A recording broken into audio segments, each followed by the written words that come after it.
Oh, Sunny, that was nice.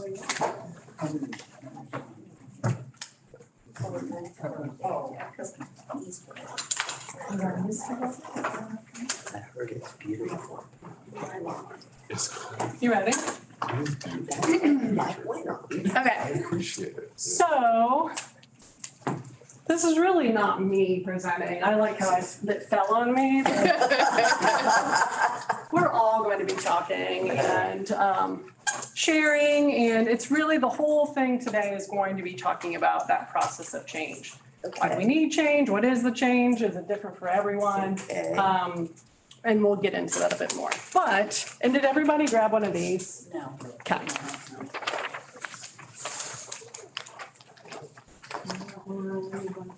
Yeah. That's not to your work. Yeah. Oh, he's gonna go around with them. Thank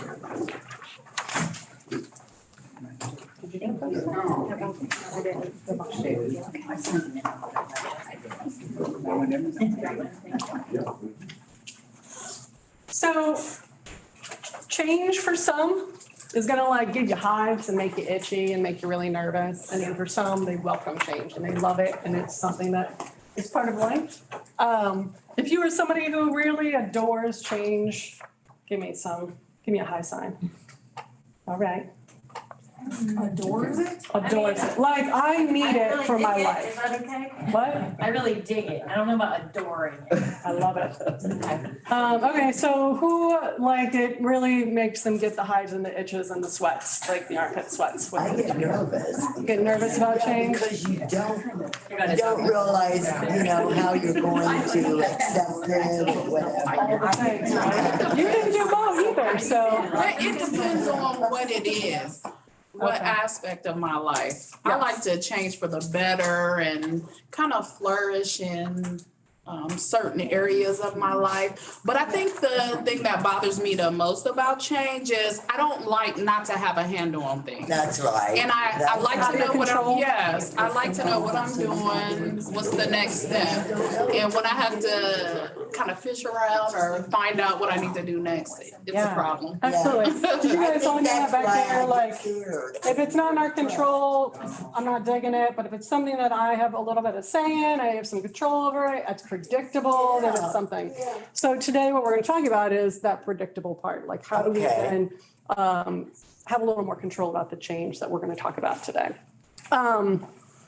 Before we get any further, so you all have Post-its and we did an icebreaker, so that kind of actually probably did the thing that this is gonna do.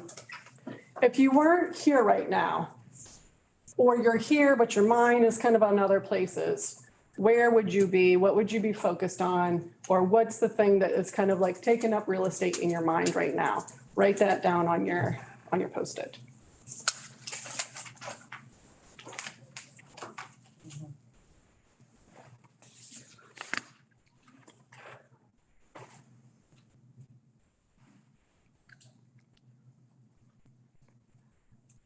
Do you want us to just write one thing, or is it like every? So, yeah, you can write something on a Post-it, make it big, take it off, go to the next Post-it. If you got multiple things, fill up as many Post-its as you can.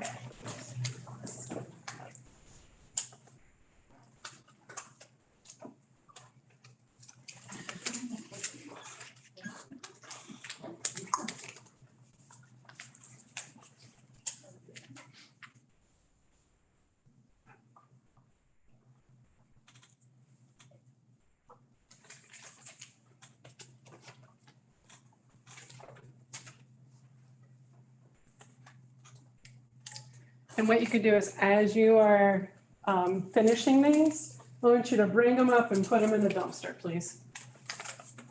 Stick them to the wall.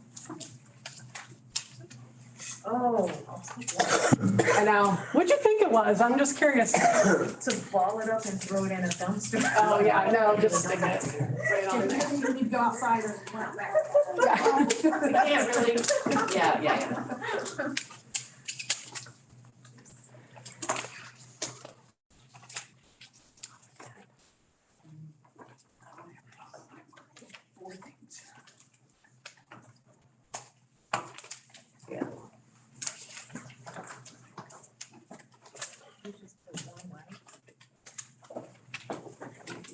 Yeah, thank you.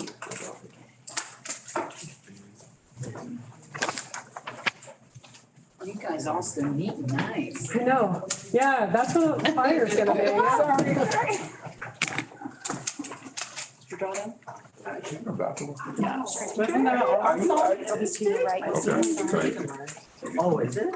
Not this kind. Oh. I'm sorry.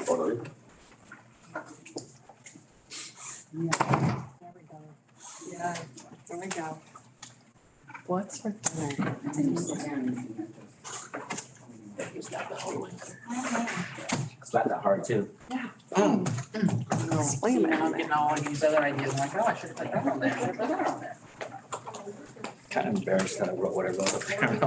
Oh, yeah, nobody really knows. Yeah. All right, so let's, I don't know who's written whatever, and I'm actually gonna move a couple of these, not that I wanna, because this is the dumpster fire.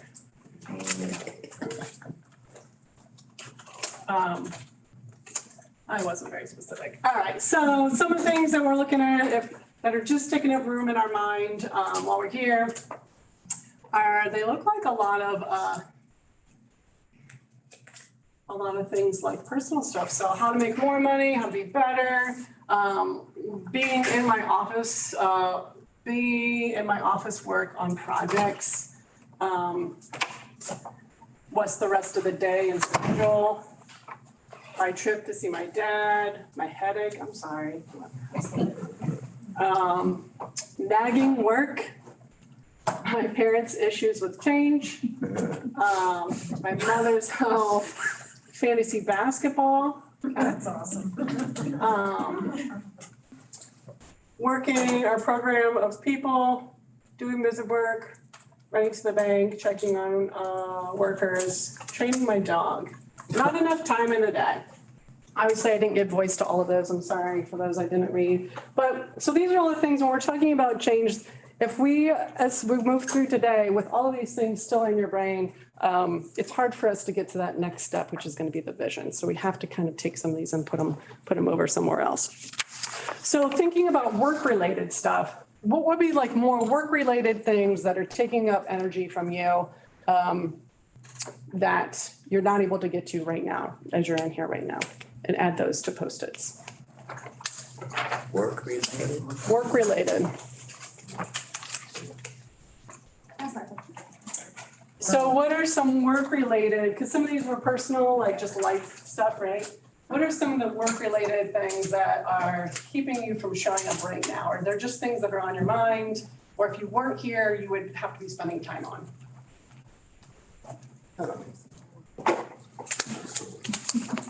I think I pretty much well did that on my, That was yours, all the things. yes, And if you got nothing more, that's okay too. that was all mine because, even though I'm retired, I'm not retired. Right. Get the retirement, yeah.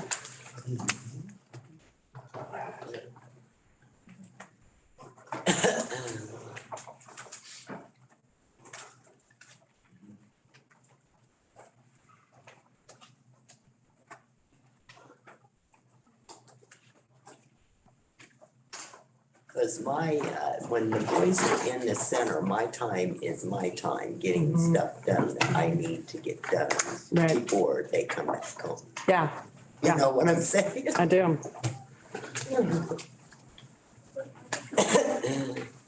Come on up. Add them to the fire.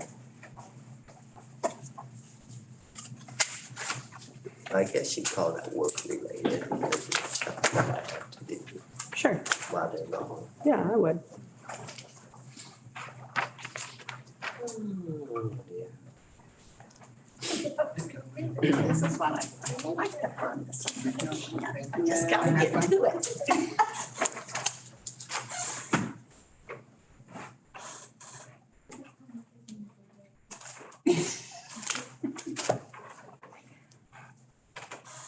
Oh, I let you go.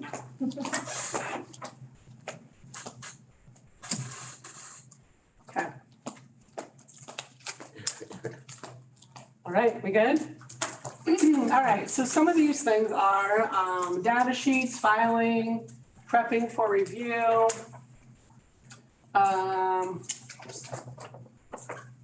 Keeping up to date with compliance and meeting up with staff. Another compliance issues, training, getting monthly reports of progress to service coordinator. People calling off, new mandates, new trainings, new codes, new ways of doing business. I imagine they're probably going to be pretty consistent when it comes to that. Conflict resolution, beautiful. All right, so going back to this why we got into this work. So many of you didn't get into this work because you wanted to be spending time on compliance, on documentation, on staffing, and all of these things. So we have to get back to that why, because we can build our change, we can build our businesses and what we do around that. This just gets in the way, right? This gets in the way of people, which is why we are all here, and all that we do is because of people. And so what we want to talk about today is how then do we shift? How do we look at that process for change?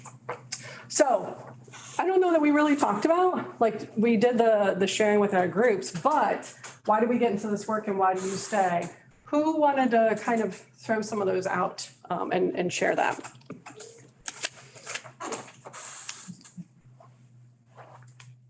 Our group, two of us needed jobs. Diane needed a job and Leslie needed a job. Yeah. I kind of felt that I had a sister that was disabled and this place was hiring, which I didn't need a job, I guess. So I went and applied and thought, oh, well, I know something about my sister, maybe they'll hire me. So I guess I just needed a job to start out with.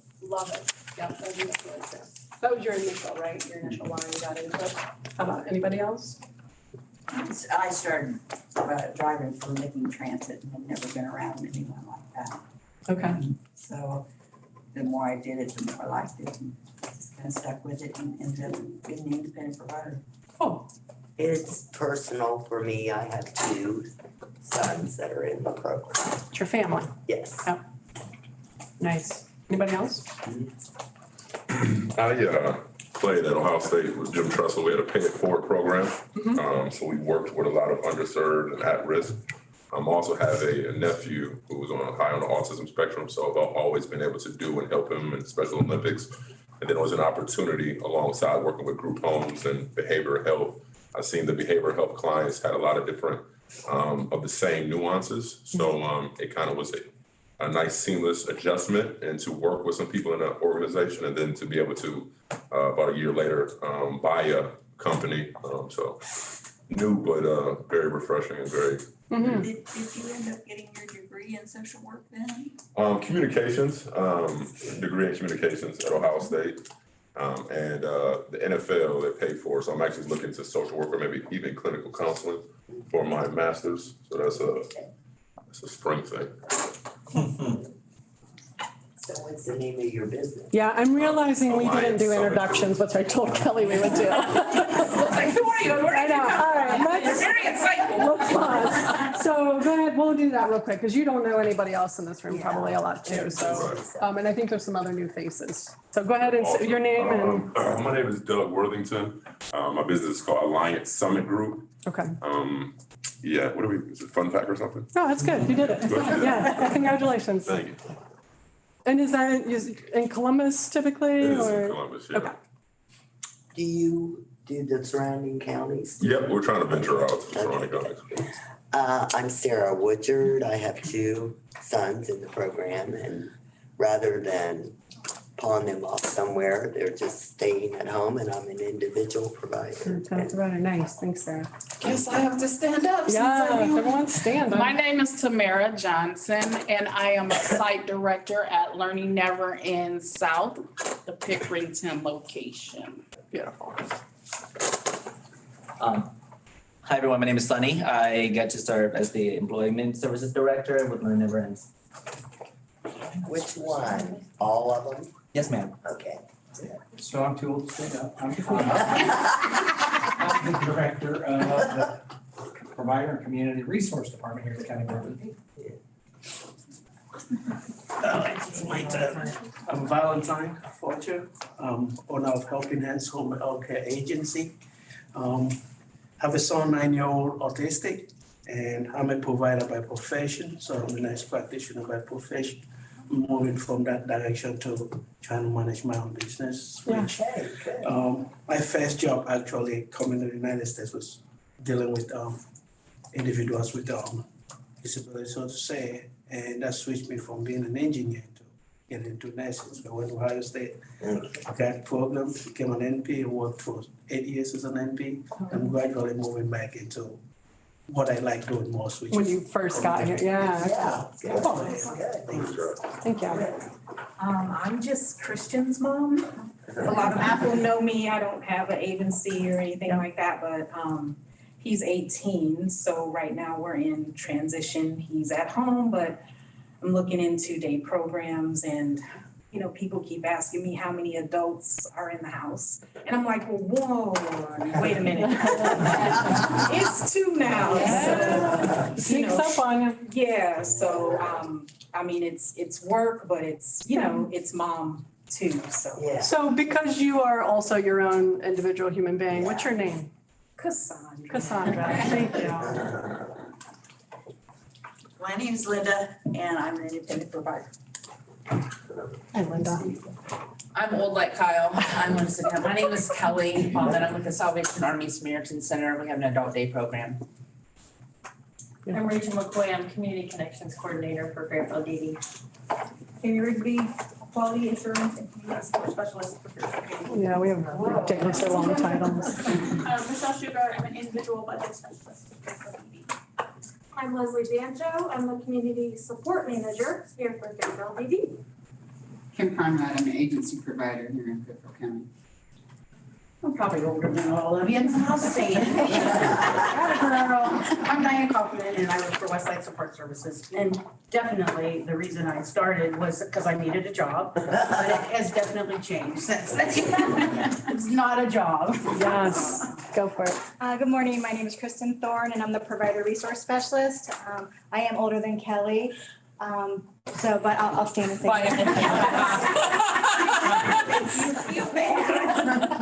Nice, thanks. And then I'm Pam Whiteley, and I do work with Fairfield DD as well as their Community Resource and Training Specialist. So thank you. That was a nice reminder because that was my intention, was to do introductions. It's nice to meet all of you. I'm so glad you're here. Thank you so much for sharing, you know, all of your reasons as to like what's kind of keeping you from people, basically, is what they do. But we're in the whys and we're talking about that. Was there anybody else that wanted to share kind of like what is this driving force that is at the root of what you're doing? Making a difference in people's lives. Okay, you want to make a difference? Cool. Anybody, anything else? I got in because I knew that I wanted to work with people. And as I been in the, just working with people overall, I think it's evolved from just working with people to serving. So serving in any capacity at all. And so that's what I feel like I'm able to do, and that fulfills me. And so it's a little selfish that way, but. Yeah. Tamara, can I share? Okay, so when we were talking about this conversation, she said that basically her why is I think you've always felt like this is where you were supposed to be throughout your life. It's been wherever you are, you seem to connect with people with disabilities or people who are different. And so that's something that you wanted to come in, just feels comfortable, feels home. She says it feels like family. And so that's kind of why she's here. Beautiful. So it's funny because I did write down what we notice when we have these conversations is that people get into the field for all different reasons. It could be because it's a job, but they stay for another, but then they end up distracted by system compliance, right? And so what we want to try and do is bring it back to, and that's what I'm going to overemphasize this a lot, bring it back to people. How do we do that when the system requires all of our energy?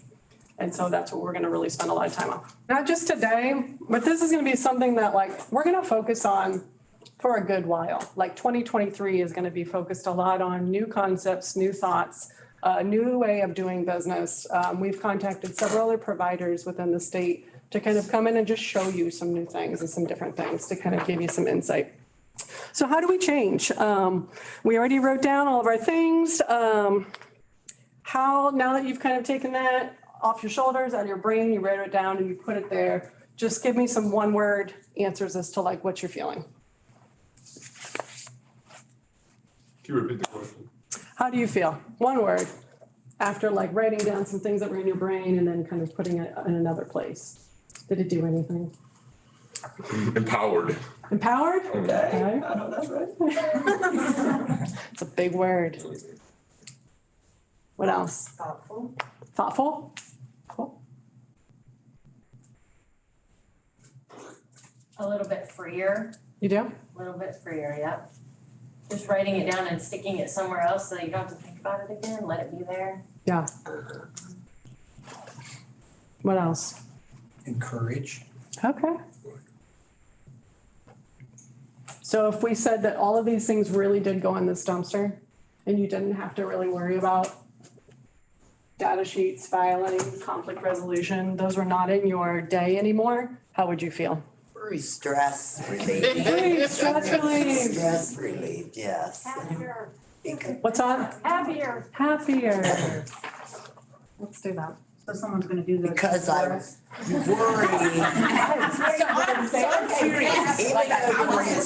Yeah, patience is how it works. Patience. Even though you're an individual provider for your son Yeah. and it's in your life. It's your life. And I always worry about, well, they're gonna pop up an audit and I'm behind on my paperwork, Yeah. you know, and you get caught up and stuff. But And it's your life. just, you know, that's what. And honestly, it's not fair because, and this is where they're a little off topic, but I have a hard time with when it's your life, but then it's also your professional life, like that you're an independent provider and it crosses over into your other role as a mom. Yeah. And so here's the thing is I know at my house, if I had somebody coming in to audit my house on whether it's clean, on whatever the audit is, I would fail. Because all that. Because I'm a mom and that That doesn't matter. stuff gets on the back burner. That stuff gets on the back doesn't burner. matter when- And that's why I said do responsibilities at home because right. you feel like, It's work. Yeah, absolutely. you know, and Beautiful. All right. So yeah, here we're going to talk about change then. So on your paper that you have, you'll notice there's an equation at the top. I also really like this quote, if we don't change direction soon, we'll end up where we're going. So we really have to. We have to, because where are we going to end up if we don't? Are people's lives really going to change when our energy's not there? Because we want to make a difference. Can we really make a difference? Really make a difference? That's the question. All right, so we have dissatisfaction times vision times first steps, and that, all three of those has to be greater, or they all have to be a factor in order to be greater than resistance. So I don't know, I sucked at math, that's why I'm an artist, but I don't know if anybody knows math and understands.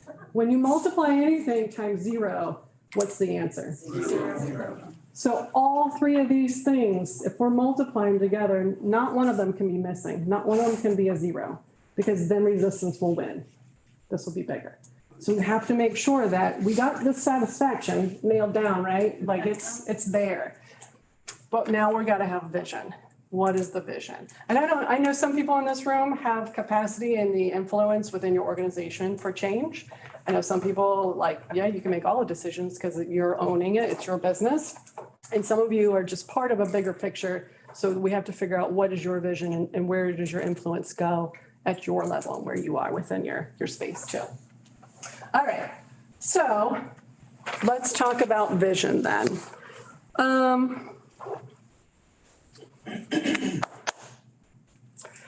So John O'Brien, does anybody know who John O'Brien is? Should look him up. He's pretty awesome. He's like a pioneer and a thought leader around person-centered planning. This is yet another example of people who have worked really hard. They've had determination to do things to change the system, and we're not taught. We don't know about it. We just never learn because it's not part of the system, right? So look up John O'Brien. But anyways, he has a really good quote. How are we standing on what we want to lift?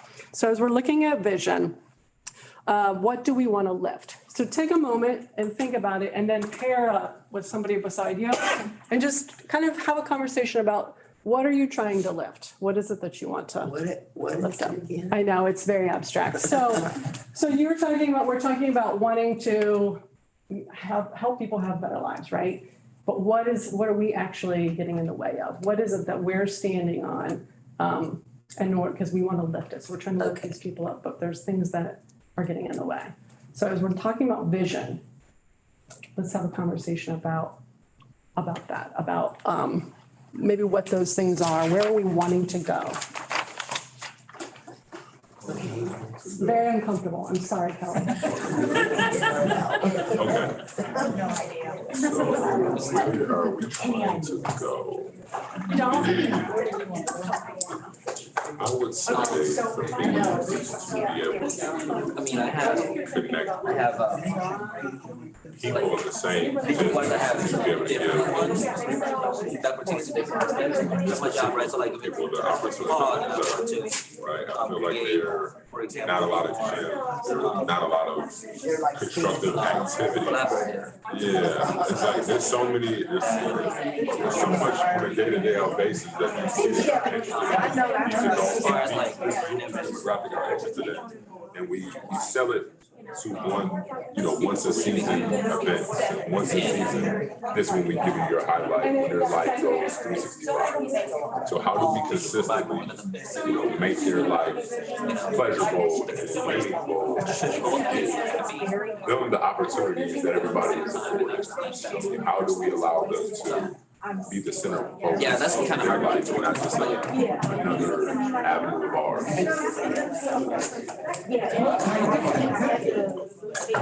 what about you, Mr.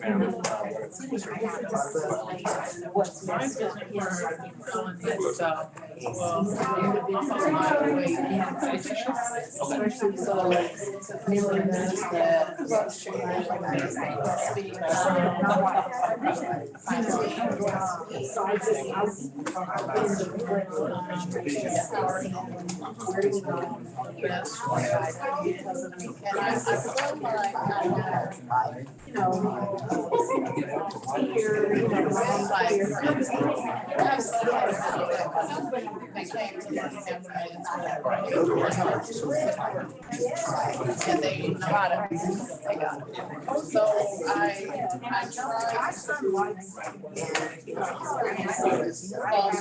a environment where they can have education. I'm honest with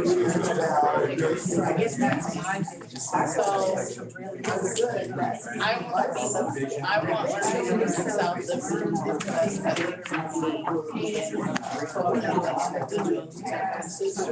because I think the best that they can be to help them realize that yes, because I consider having a disability, but the things that I can do, I want to be the best at it, or has it been said that I can't do certain things, which I really can't. So to explore all those things. And I made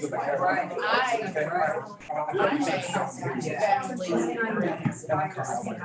I like to work as a team. So as you can see, everyone always comes to South, and I really enjoy it.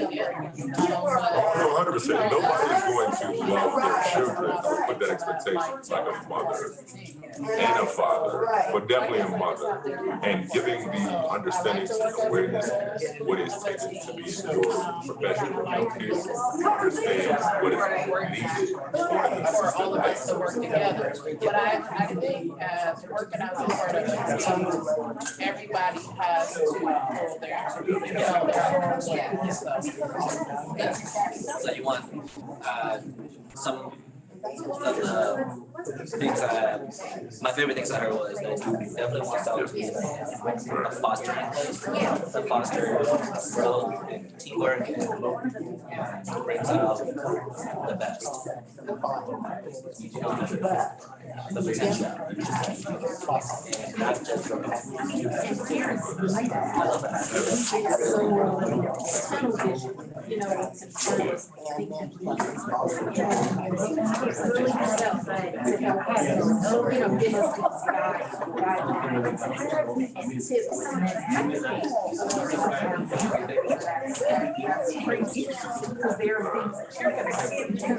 So when we talk about some things, there were some. They're moving on. Yes. Oh, yeah. With anybody, especially as a big church. Yeah. That's interesting. Well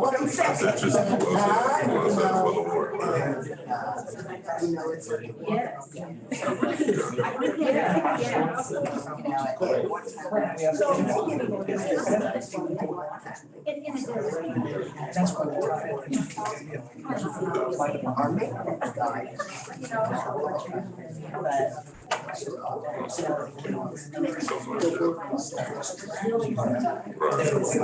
Are you looking for these to be turned in, or is this like? It's just kind of like a guided.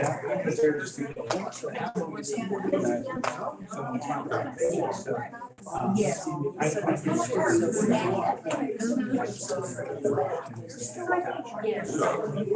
You're independent space. That's good.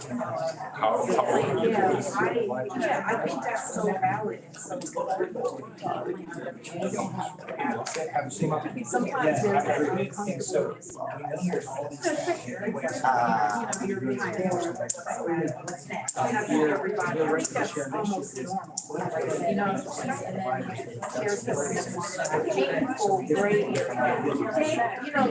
transition. You can't put away your vision. Being able to allow us to have that place and have that area. That's good. I know why. What can I do? What are things that says? Completely different now, you know what I'm saying? So I just do reference stuff.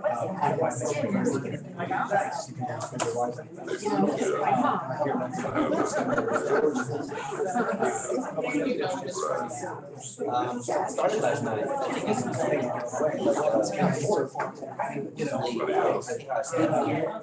also, I think I sat on the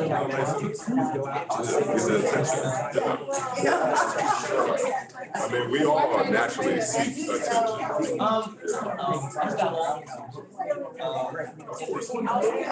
Very aware. 37, 30 years old. You know what ticks, you know what you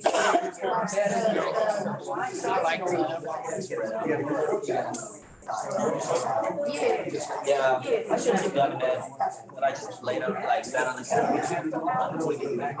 Then the days Miss Beverly.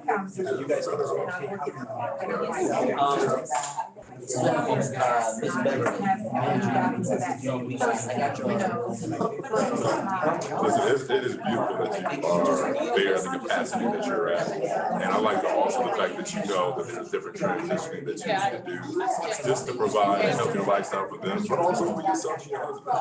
So as it comes, as it develops, and if it's slower or even more quicker, it will happen on its own time and its right time. So as long as you keep yourself in the race, you keep the people who you know get that opportunity.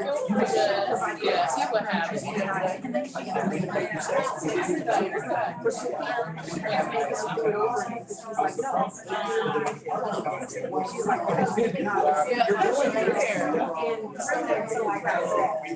So this is somebody that is actually a family friend that watches The Voice.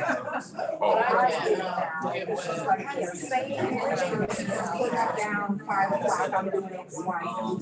She's like, you'll never get there. Whatever it is, it's not you. Yeah, so she should have just said it, but, so I think he's going back. Wherever she came from, which I didn't know. I didn't know until he told me. That's scary. And I asked him, so I really, right back. I don't know what happened, I know they but they didn't tell us that in the beginning, nobody told us. But he kept saying it, so I did call his house. So he'll probably leave around. Yeah, because I think this is the first time.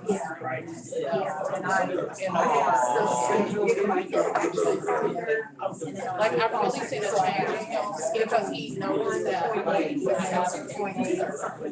because I don't trust him to play. But the first house manager was saying that they didn't have any conversations or whatever. So I agree to take it home. Yeah, change, they're not used to change, they don't like to change just either, none of us do. So when they have those people around them in that capacity, then they got pulled off.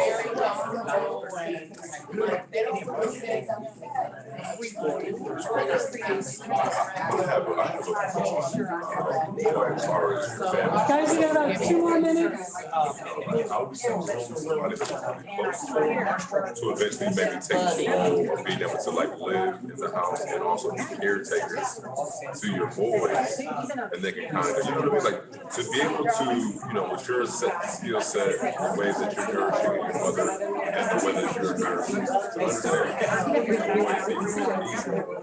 how do you see who's around you currently that can, give you some assistance and you can almost move them up for the opportunity to maybe take control. Right. Yeah.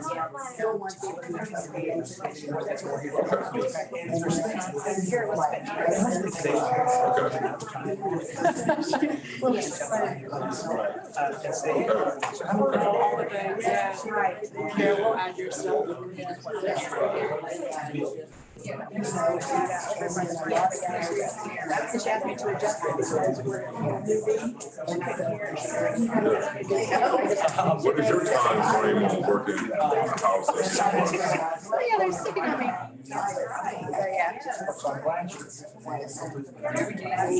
Okay. Bring our conversation. Guys did some nice journaling up here, I like it. Does anybody else write down anything, or was it really just conversation? No, And I want to say that when something happens, So, all right. So vision.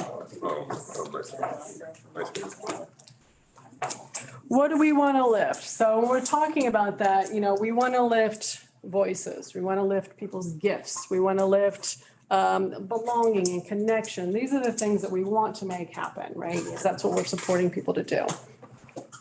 All right. So what were some of the conversations looking like? Let's share. What's the vision? What do you see? Or did you just see more stuff getting in the way of the vision? That's fine too. My vision is seen to where we can have a place for my 2 sons to live that's still, the families. Yeah. We have a rental behind us that we're in the process of fixing up.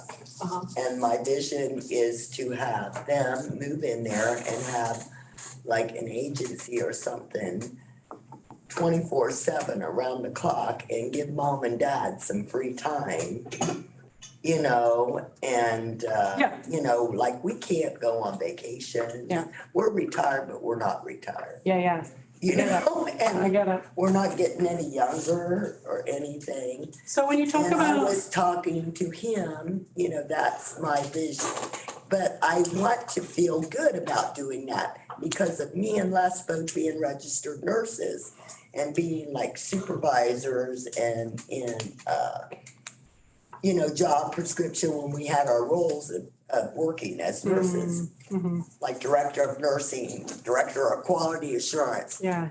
We are having a hard time trusting to Yeah. you know what I'm saying? So you want a place to live that is safe? Is that what you're talking about? Safe, and that we know that they are being cared for like we are caring for them, and that they are transitioning to this to be individual adults in their own house, and that they that we feel comfortable, but then it's still close enough if they want to see mom and dad, or mom and dad wants to see them, or Yeah. whatever. So- And so that when something happens to me, unless like their dad almost died, I don't know how many times. Yeah.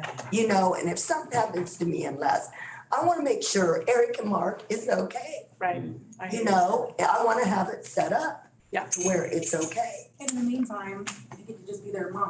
Yes, instead of The person that is. their mom, provider, and guardian and everything, because All that's the what I things. am. So, yes, Mom, absolutely. provider, or dad guardian and mom guardian. Sarah, can I ask you a question? Yes. Thank you. When you talk about place to live, when you talk about, like, you're filling all of these roles. So I want to dig into this a little bit, because this is where I kind of like, what would life look like? Like, you talk about being cared for, but what are they doing? What are they contributing? Like, have you thought about that? Do you have a vision for that? Or is it just so like hard to see it because you're so worried about? It's so hard to see it because I'm so worried Love it. about. Thank you for your honesty. And I'm worried about, me and Les ain't getting no younger. I'm 67 and he's 64. But we want to make sure that when something happens to us, that they're going to be okay. And, it's just. Beautiful. All right. Constant conversation with yourself. What else? That constant conversation with yourself. Yeah, it does. It's that energy, want good, but you don't know exactly what you do. Right. You guys got anything else? I want to piggyback off Sarah just a little bit. I don't know what that term, piggyback, I hear it a lot. I want to talk about the Gives me a same kind of mental thing that image, but Sarah's it's just talking very about. strange. It's like, I just saw you like leap on to Sarah and just take off. I have a dog at home that looks like a pig, but no. Go for it, sorry. I have lots of visions about lots of things, okay? And when it comes to work, I have a lot of visions about the way things should look. But when we're talking specifically about family, like I have a son with muscular dystrophy, and I'm piggybacking off of what you just said. Right. Because for him, I want independence. Right, and I I want do- him to be able to go do the things Right. and be accepted the way that he is in all the parts of society, openly to live his life to the fullest, Right. 100% That's without what me. we want for Eric Yep. and Mark, yes, Yep. too. Safe and that. So, And then you feel that if anything happens to you, you can go in peace because you know everything is going to be taken care of. that's such a common question too. Like, I think a lot of parents, I don't know that I've ever heard a parent say, I need a peace of mind because what's gonna happen when I'm not here? Right. That's And so, Teresa feels the same way about her Absolutely. son Magic. I don't know of a single parent who wouldn't Right. have that thought. So I think it's very common.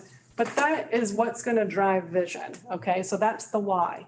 That's the part that I'm talking about. If you use that as your why to do what you do, but we have to take each one of those roles you're filling, because you're filling the friendship role, you're filling the lover role, you're filling the family role, you're filling your paid staff role. I mean, you're filling all these roles. So what you do is you create a vision, and then when we get to our steps, you're gonna figure out how am I one by one taking each one of these roles so that you can play the mom role and really rock that That's what I out, need. right? But that's what your team is there for. That's what they're supposed to be focused on. You might have to advocate stronger for that to get the team rallied around shifting these roles, right? And because your sons are receivers, how can they give? How can we have somebody who is a citizen within the community where they live a life right now where they're receiving all of these interactions from people, but where's their opportunity to provide and gift? Where is their voice, their gift, their belonging, their contribution, right? So that's what we're gonna talk about more. What else? What other vision do we have?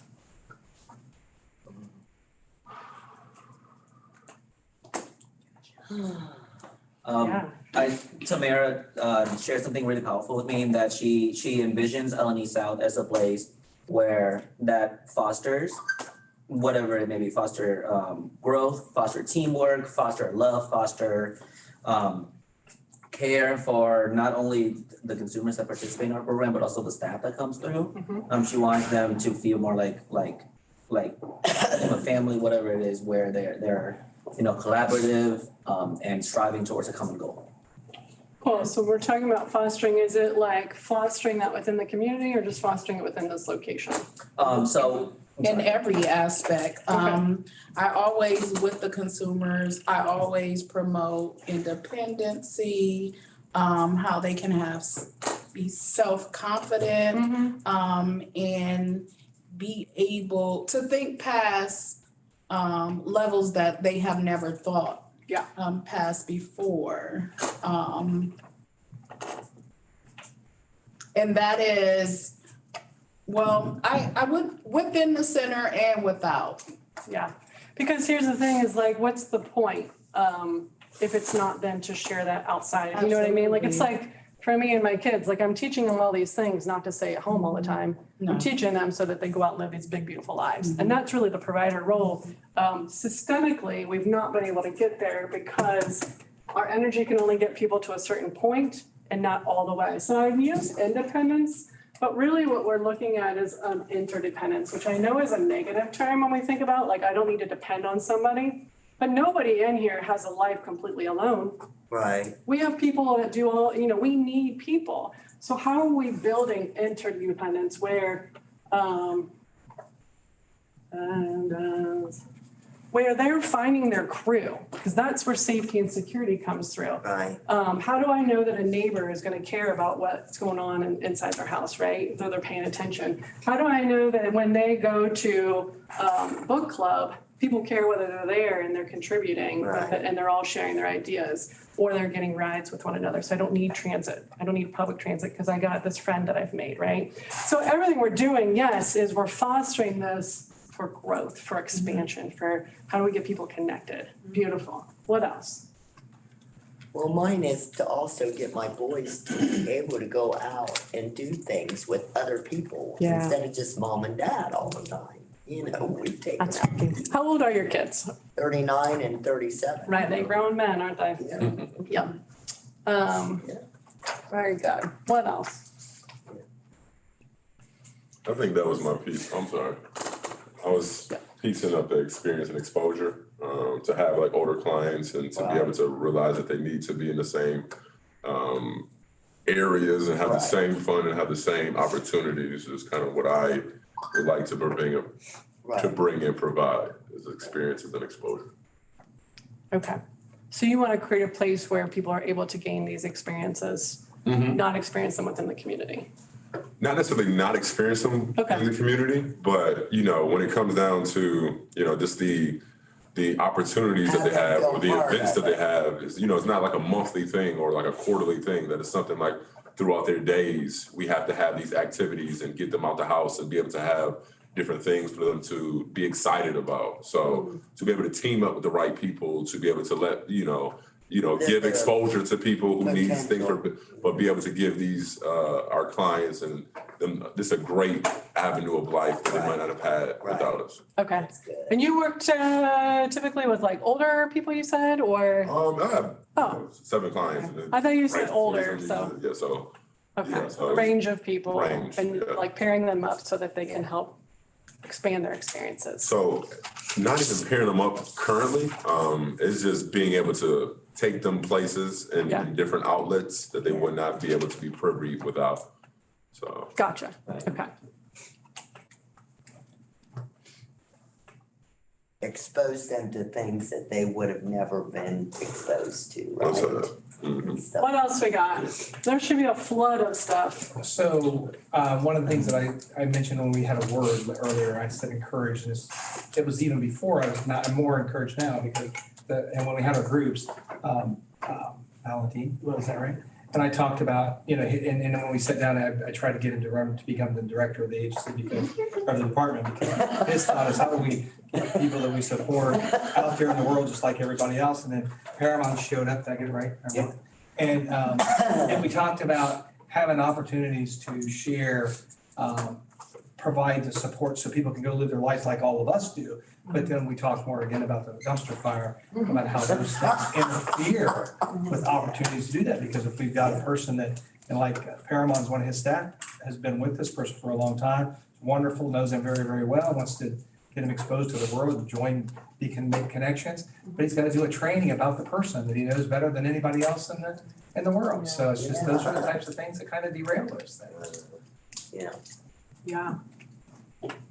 Okay, that's a great vision.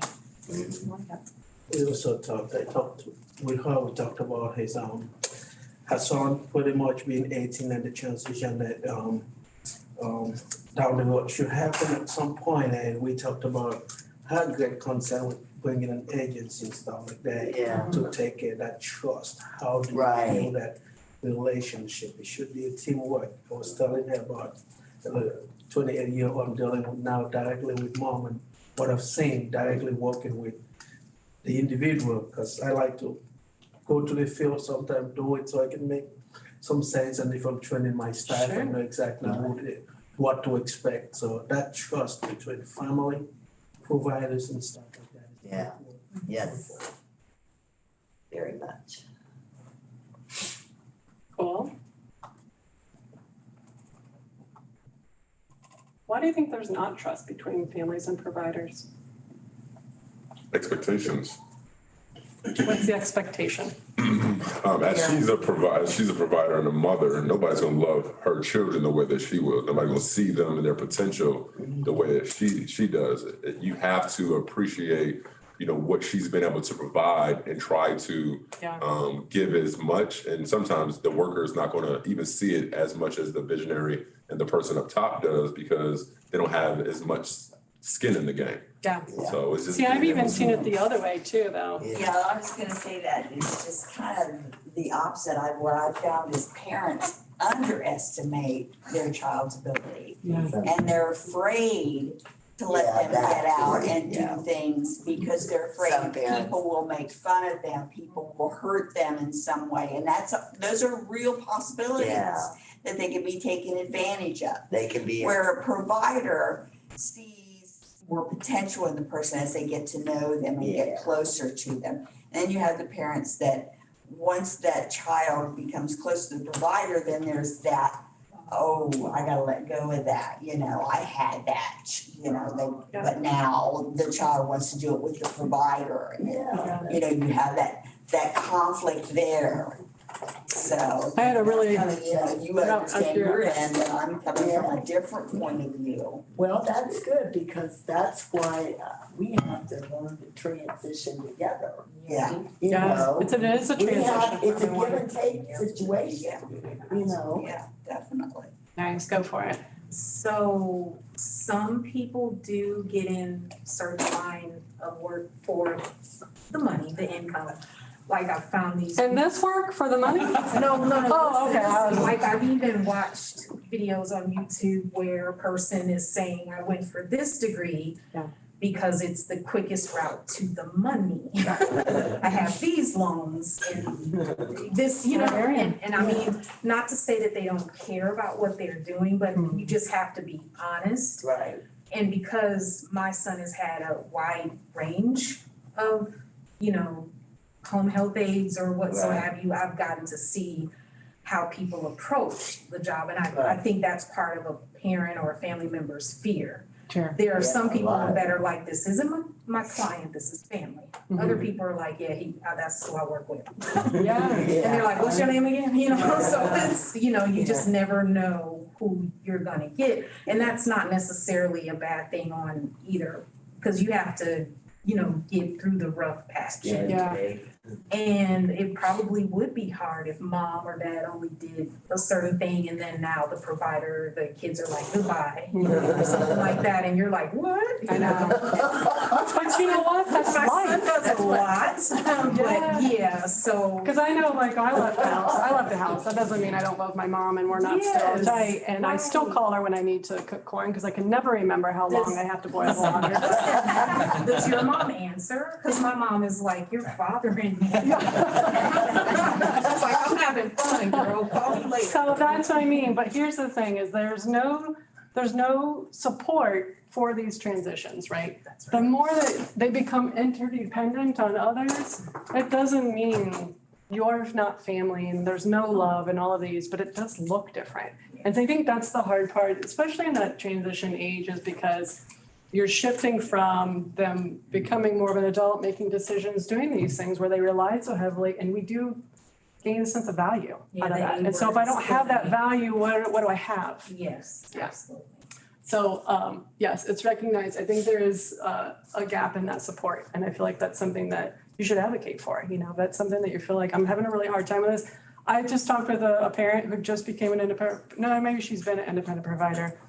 But she said, and there was another parent there, and she said, I had to have a really hard look at myself to realize I was making them more disabled. Yep. And she said, so I had to recognize that and then the other person, they were like both in a similar boat, but also she was at this side of the boat and this one that hadn't really got on yet. And so it was it was a really great conversation between the two of them because the one says, I don't know what to do because they rely on me for everything. So they're creating these behaviors that are now hard to break out of, right? Yeah. And the other one said, you do almost have to cold, like make your heart a little cold. Because that's what it feels like because I'm not answering every last thing. I'm filling this role with somebody else. And that's so hard. And I don't know if we recognize that as much as a system too. So I'm sorry about that, but we'll do better. Yes, beautiful information. What else do we have along vision? What do we see? What do we want to see? Success. And what does success look like? Growth, independence, security, healthiness. Sense of value. Value for your community. Value for the community? Mm-hmm. Yeah. A purpose. We're getting good community. You have purpose in there, that's really key. Because everybody feels better if they feel like they've got a purpose in life. Don't they? Yeah, they do. And that, it was hard for me when I retired because I felt like I should have been at the director of nursing over there because they were having problems ever since I left. Yeah. But, it's just stuff like that. And I think that's interesting because that purpose comes back to even like the role as a parent. My purpose is this. And when that purpose shifts, then, that's different too.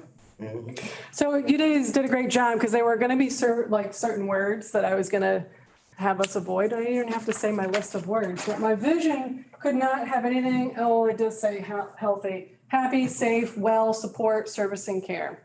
We have to do more. We have to be better than that. And that's of course we do. We want all of those things, but it's not about us. It's about the people. Right. And so the language and the amount of, what's the influence, I guess, of the language that's used within the system is going to hold people in this place. And I call it an abbreviated life, right? I'm only going to have, because the provider is only able to do so much for me. We want to do all the things. We can't do all the things because we have a dumpster fire, right?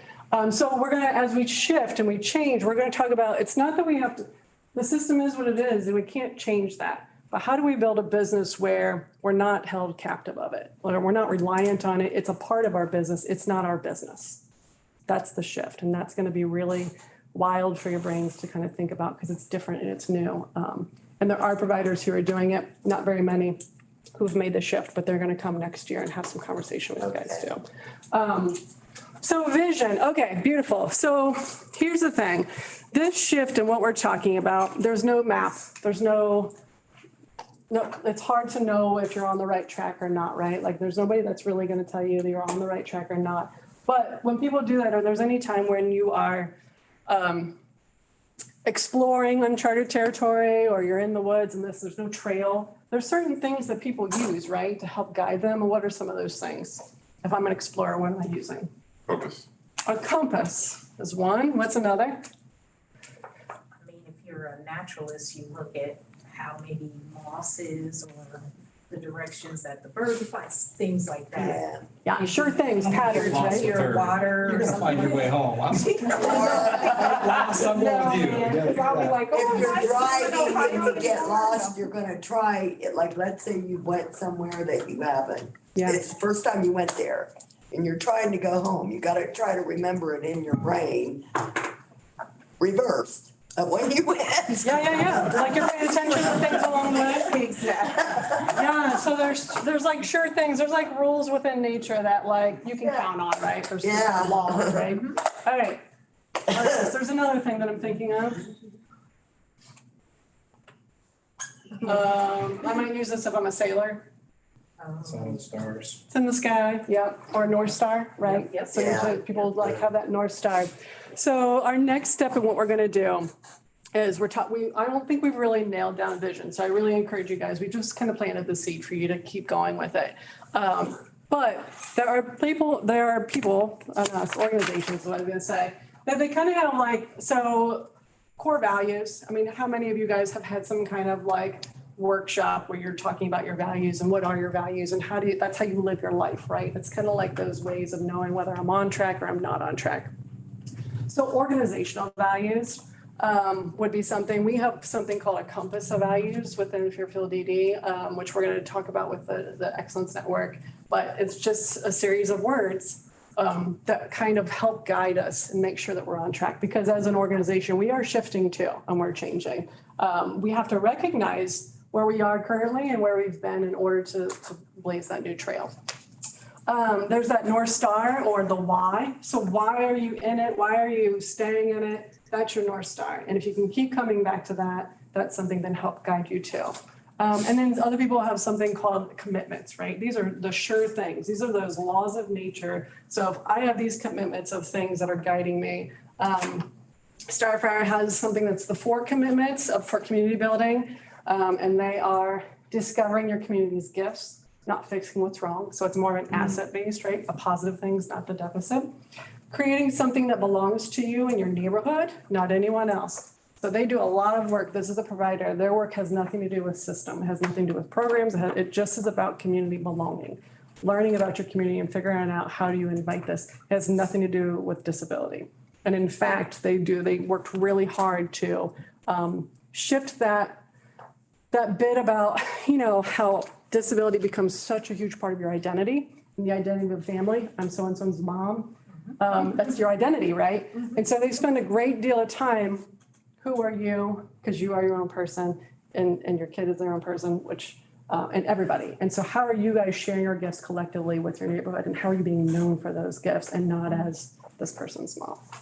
It's a really interesting shift. And I think they do it in a very gentle way, which is nice. Growing connections in your community, not recreating old service models. So again, that's one of those things where if I want to work out, I'm not going to do it in-house. I'm going to take a class or I'm going to join a gym, right? That's what I would do. Although I do work out in my house a lot too with YouTube. But so then when I'm doing that, I am making those connections too. And then focusing on joy, not commiseration. So getting people together to not talk about the dumpster fire, that can be helpful and feel good for like a hot second, literally. But Pam, can you repeat that? Focusing on joy and not what? Commiseration. Yeah. So yeah, and if you think about joy is one of those things that is lost within, like, if you have a whole life of stress, a lot of chronic stress, you lose joy, right?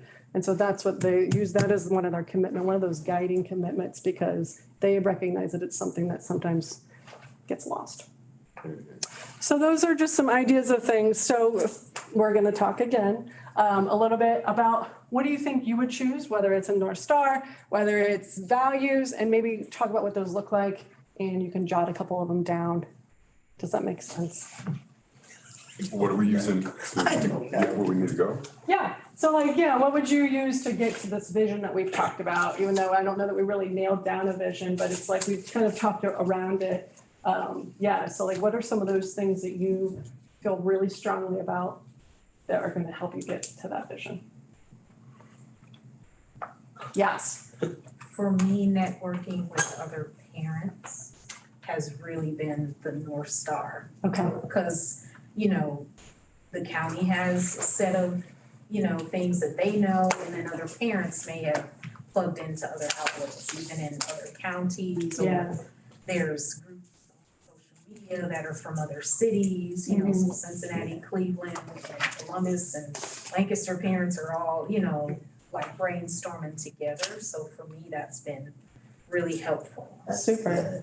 So when you're looking at that connection, what is that offering you? So when those parents are getting together, is the reason why you're together because of disability or because of something else? It's just because of disability, right? One was, one group is just all parents, specifically mothers, but I think there's some dads in there too, of multiple disabilities, and saying that, you know, your burnout doesn't, you know, mean that you're not valuable, things like that. Okay. Like just posting other podcast information from, and these are all caregivers, so it's like finding out that you're not alone and getting valuable information.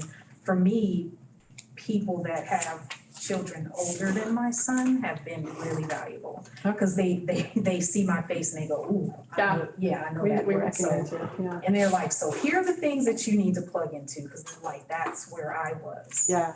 And because sometimes you think that because I'm just kind of isolated often, you know, my family's in other states and everything. So they say that don't stay inside your shell. You have to, you know what I'm saying? So, yeah. Yeah. Do you feel like, so you get together and you share resources. Are the resources like system resources, do you feel like? Are they like groups or therapies or? Not necessarily, because I feel like I've known some go-getter parents. Yeah. And they're like, yeah, so our community needs that and I'm gonna start it. Okay, They're cool. like pushing people out the way, like, I'm just gonna do it. So, yeah, so I'm like, ooh, okay. Yeah. I wanna know them. So, Yeah, it's cool.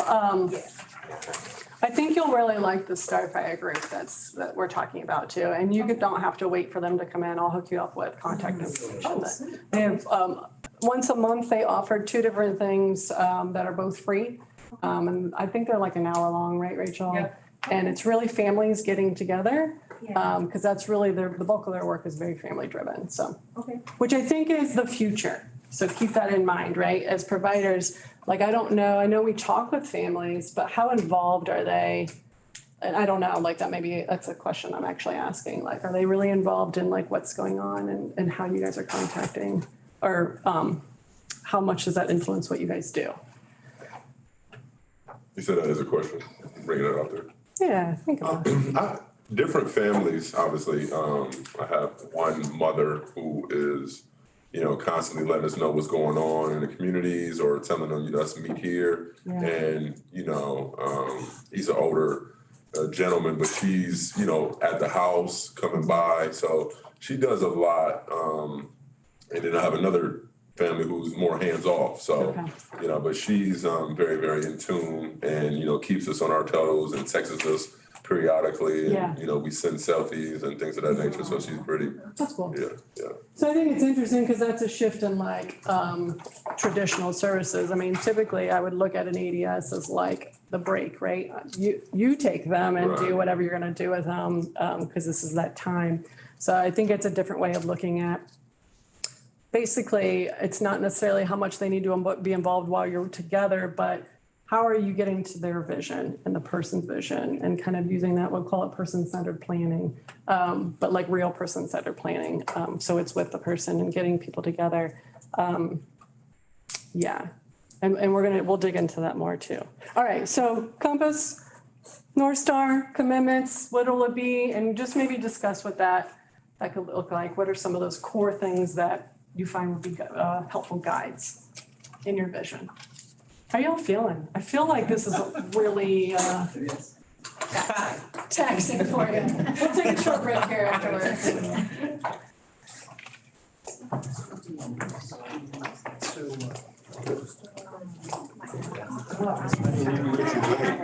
Do you guys have, I bet you guys already have worship.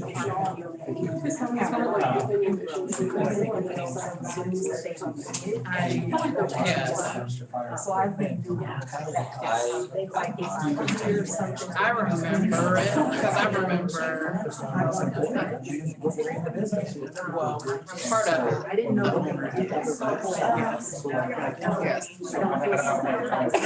I feel like we have two, mission statement and something else. Actually, I just see that. That's what I But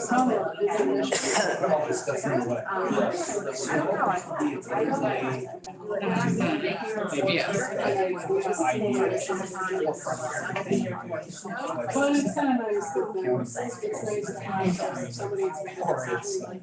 So help me understand what's something about it. What is it? What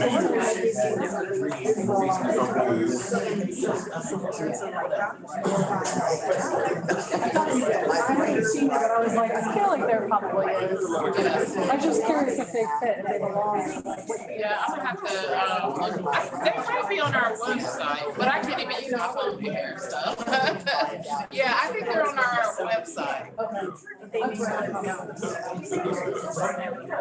The thing that I see from you is that your vision, your. So tell me how your compass. So just realizing that will always get you somewhere. I think, let's say a company reaching out. So like, here's what they're talking about. Have been in your particular situation, as she alluded to, being able to realize that. Yeah. And I don't think everybody's in the habit of using them.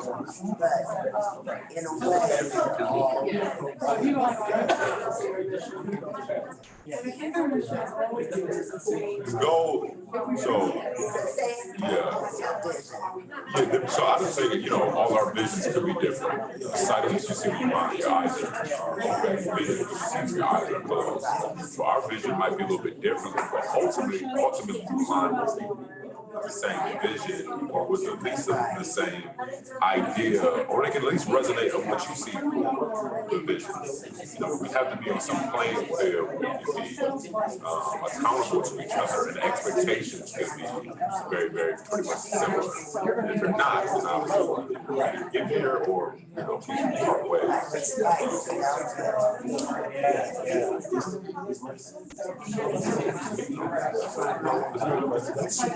Do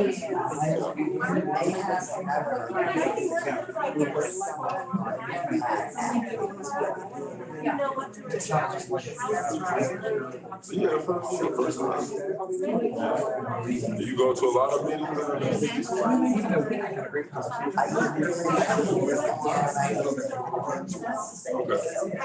But it's so hard.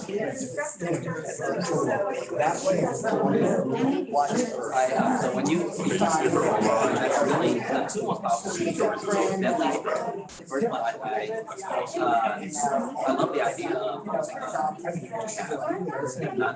that. Right? I really love that. That is something that is so hard to stay up because the have-nots tend to be really consuming. I think also, again, when we work all day, That's beautiful to have that community is powerful. So it's like our minds has become reactive, and it's like, so it's so much easier to focus on all the barriers, but then it takes your energy, all the cool stuff. How do you both? And in the world, like day program and stuff, I feel like a lot of what I have to do is react to everything. Typically the things I have to react to are like, oh, somebody. And to be together and give each other that encouragement, that shoulder to lean on. whatever it may be, right? And so those are all things that are continually impacting. Guys, I'll be in the front of those.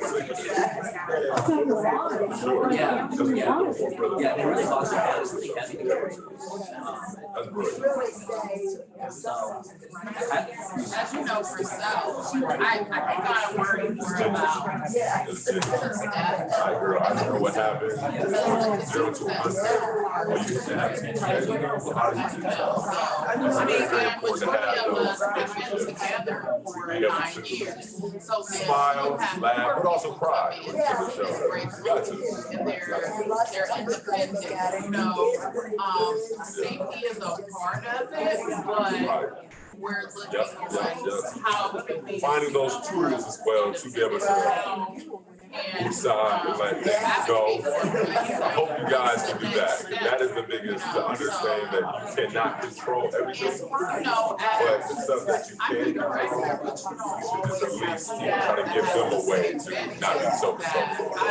To have less control is to really have more control of yourself. That's the. I mean, I'm sure it's not hard to try, but. Yeah. So sometimes you really can share it, and some may have a little. I don't think we'll ever get as really overloaded. I've had one person that just we met here, but you know, often that's not the same. There's this, whatever is in the dumpster, you know. And I really feel like it's just Everyone is like that. understanding within the community Struggle that with, should allow everybody to you know, the have a dumpster better stuff, so life. then. Like there's times and different events and different places that can benefit from helping out our kids and our environment. So Special Olympics has done amazing. The gym that I work out at, they do a lot with the Special Olympics. My nephew goes to the gym I work out at. To see them in that atmosphere at the time that they have, they are ecstatic. They're having the greatest of great times. They're enjoying it, their camaraderie. So my vision is to see that in a trampoline park, see that at a tumbling place, see that at a bouncy house, see that at a lot of different other areas where they can be able to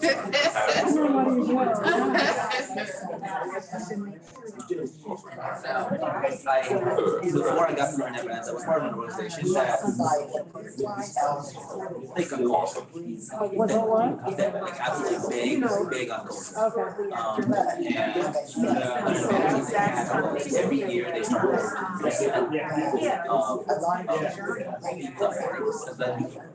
right, because like a big volunteering thing, and they start with the 3 weeks with everybody comes together. This is our line, what we said here, this is what we do. For that 3 weeks, it's like you either buy in or you just realize you don't belong. yeah, or you realize you don't belong in it. And that's an advantage that Learn Never Ends doesn't have, because like there's not a time when all the staff get together to leadership. So we have vision, we don't want that in there. Yeah. Because that's like, we know that's important. And it's difficult to present it in a way that creates buy-in. It's just like when it's such a low period of time where we have to get during the training process. And I was the trainer. So I like the fact that they probably keep them all on the same playing field, because some people might not need a little assistance. Yeah, they try to keep it fair and safe. Presentations of the vision. Not only get this thing, you know. So that's it, that's the thing, especially for like, I think with our organization, we can do a great job of talking about position. Have you been in contact? When they're gonna go into the job and let's talk about our vision, not realizing we're getting into it. Let's contact them now, if they're gonna start it now in order to get in this range. So you let them know tell her, hey, I know it's, But right now, we're trying to create like alternatives. Yeah. Because we're all wrapped up now, and really. Cincinnati. That's it. All the things we worry about. Well said. That's good. Good for having you. Go down to How can we support the most amount of people, with the least amount of hours? Okay. Yeah. And we also view it as emergency, that we have things to do. And then we have when, because of disability, or sick, somebody dead, or they're suspended, or criminal, like all of these things. So systems we build around that. We do, what do we do? And we just have never stopped. We just keep going. We showed an institution, and they're like, oh, we pop up all these other things.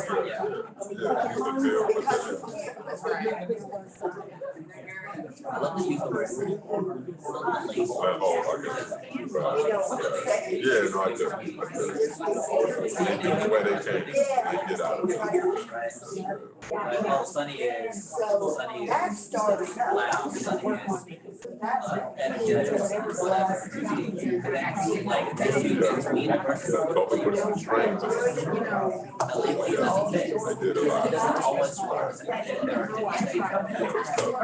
Hopefully we out of it for a while.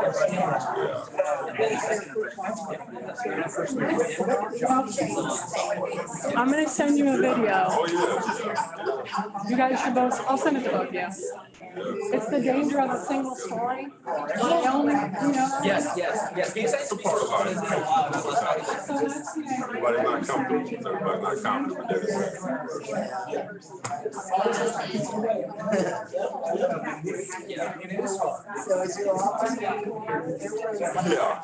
So we have a little makeshift office. You know what, we don't have our hard shit. I just told my guy that this is hard. Yeah.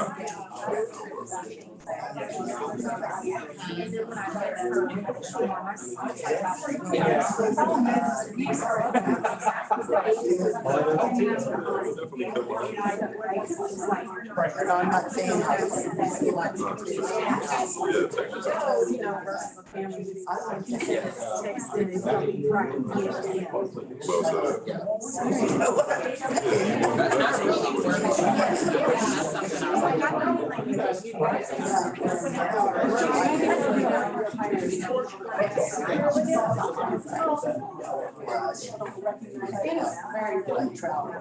That's awesome.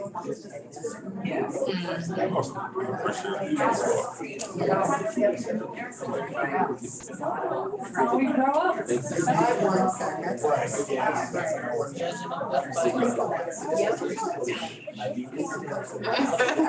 Sometimes it's me. To get that energy. All right. Go out. Yeah.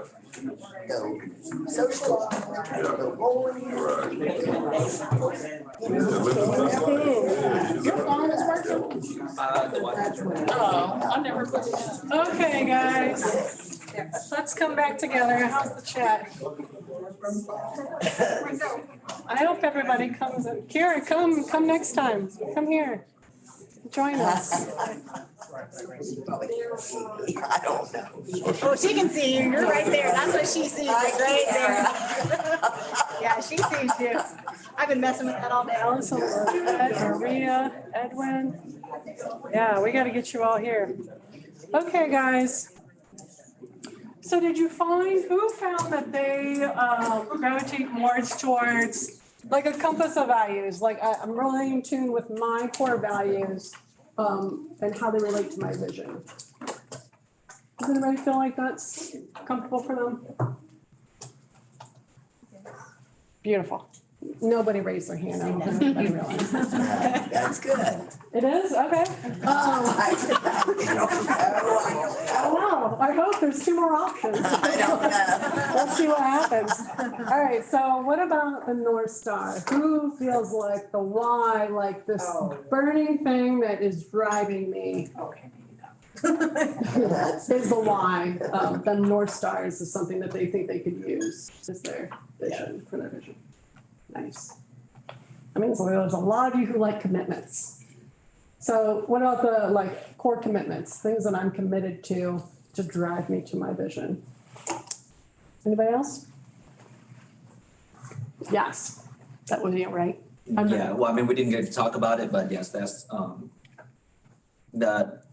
think you were mentioned like commitment to like finding joy. Yeah. And find things, so like that's just a personality trait for me. I try to have fun with what I do. Mhm. And so if I'm able to continue to find the joy in things, it's an effort to do that. But if I'm able to do that, then it means that I'm doing something right. That means that I can keep going. I believe that about you. No. Nice. Anybody else?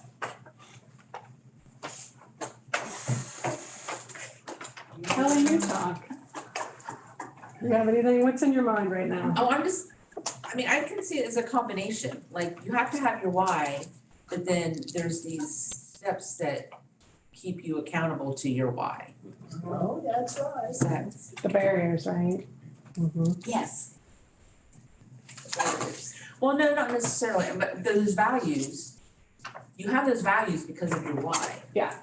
And so it's, I don't think it's one or the other, I think it's a Both combination of, You got all the things. Yeah, I mean, I don't know. Sure. Does it have to be one or the other? it doesn't. No, it's whatever works for you. It's gotta be whatever works for you. Because it won't be for everybody, right? Like, but we have this vision and we've already recognized the things that get in the way. So I think that's the part where we are is like, now we have to do the hard part, which is the self-evaluation. We have to sit down and evaluate all the things we're doing. And are we in line with our vision? And that's hard because somebody doing self-evaluation, I hate to do self-evaluation. Self-evaluation. It's a practice. It's something that like, I think there's people who, the first time, like you talk about doing it a lot, where it's like goals for your life and making sure you're on track and I'm moving forward and as some other people do it. So the first time's not easy. The second time's a little bit better. The seventh time is probably the best. And it can change, I think. I think it's ongoing. As you grow, your purpose and what you want out of your entire life can completely change. So it can look different year to year. That's why people do vision boards every year. Like whatever I didn't accomplish this time, I can move that to the next year, but there's so many other pieces that I want to add to that. So it can be, I think, flowing, but you have to have some specifics that you always go back to. I think sometimes, and I think maybe that's the part, I think sometimes our values rarely waver. If we really nail down those core values, they're gonna probably be the most consistent. The why might shift and change, right? And maybe not the why, but it might not change as much as like something completely new, but it might, the focus might narrow a little bit more. So like it might stay like be real broad. And then the more you work through that year, you're like, actually, it's a little bit more in. So like you're gonna get to the actual thing, the vision. So we're looking at the next steps then, because we need all three of these, right, in our equation. What is, and thinking about all the things we've talked about today, and really like, if you came up with all of these things in this last 2 hours, that would be amazing, or hour and 20 minutes, 40 minutes, you took 20. And then that would be awesome, but you probably didn't. What we hoped happened though is that you guys started thinking about things, and so that you were able to at least bring some stuff, that why into some kind of focus. Look at your vision, and then understand what's your next step, what you're gonna leave here. And are we gonna go back to this? Probably, because we have to, but where are we, what else can we do? What's one thing that we can set up in our vision, our line of sight, that next step of what am I gonna do next? It could be, I need to spend more time on this, come up with a clear vision. I mean, that could be it. Or I wanna have this conversation because maybe something has come to me and I realize we're not aligned. What we want to have happen and what we're doing are not the same thing. And so maybe we need to start conversation with that. That could be your next step. So just take 38 seconds? No, take a couple minutes, just think about it. Write down your next step, your first step. There's a lot of power in writing, I believe.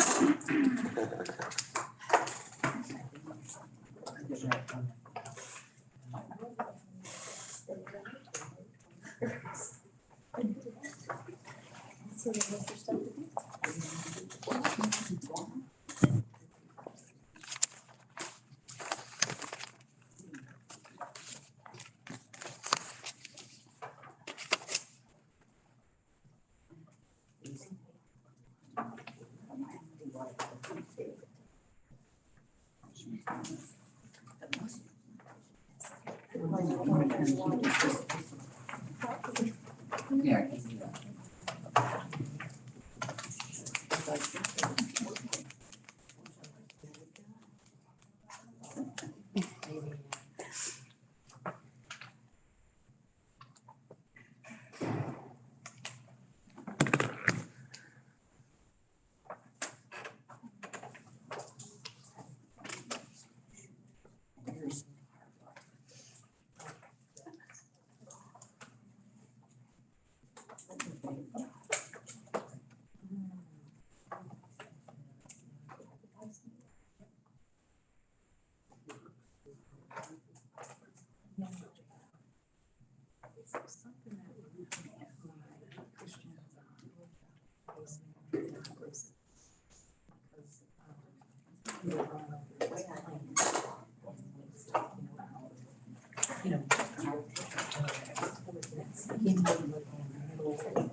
Did we all write a step? One step? 2 steps? Look at you, Sarah. No, I have to get all board.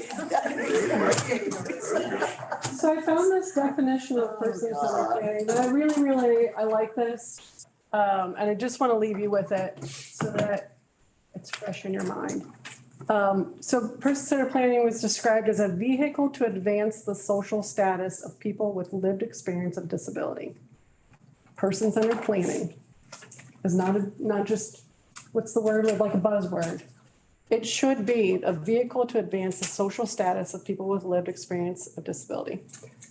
So I'm empowering you guys to challenge, ask questions, dig deeper, figure out what that really looks like and means, because it's not this abbreviated life that we're talking about, and it's not, it may look different than what it currently looks like right now for somebody. So think about that. I really think. Person-centered is what? Oh, we want to write it down? Give her the sticky, give her the sticky, yep. I don't know if you can read my writing. It is a vehicle to advance. Okay, I put to establish. All right, we want to advance because that's moving forward. Advance, okay. Okay, The social status the social status of people of people. with lived experience of disability. It's more than just that sounds like it's more than just the people who's actually dealing with it, but obviously the families too. So lived experience, Yeah, more of the and I think community. the key words to me in this With is, lived experience of what? of disability. Okay. Got it. We make magnets. I got you. We're gonna have, you all get. We're in school, and I wanna write it down. I appreciate it, thank you. Social status, I think we're gonna dig into social status a lot more, and like, what does that mean, what does that look like? And how do we focus on that? Cool, I really appreciate all your energy, all your effort, sticking with it, nobody fell asleep, that's awesome, good job, Kyle. And, yeah, we'll see you next month for some more great stuff. I'm sure Kristen has more things. Alrighty, as we wrap up today, just a few things. Next month, we will be meeting here in person on October 26th. We would love to have all of you attending Zoom today, meet in person so that you can be interactive and join in the activities that we have planned for you. We have the drawing for those of you who are able to attend in person. We have a gift card. So who would like to draw a name today? Tamara, okay, so. Now, if you draw your own name. Oh, then I'm not drawing, man. I'm not drawing. Hell said if I draw my own name. I want that. She said so. Okay. Yeah, you can't draw Sunny, Yours is just a leave lucky out. It cannot be sunny. Sure can, why not? Oh, watch it be. No. Oh, red. No. Oh, no, sunny, sunny, no. Donnie, Just no sunny. go ahead, Sonny. I don't win. You deserve it, Sonny. He showed up again. She tossed you away to pick herself. So y'all both, hey, she gotta take you out. She gotta take you, Sonny. Hey, Sonny. He didn't share his the last time. But you picked him, he was supposed to win again. Hey, Sonny, you're winning my vote. For the rest of you, You're winning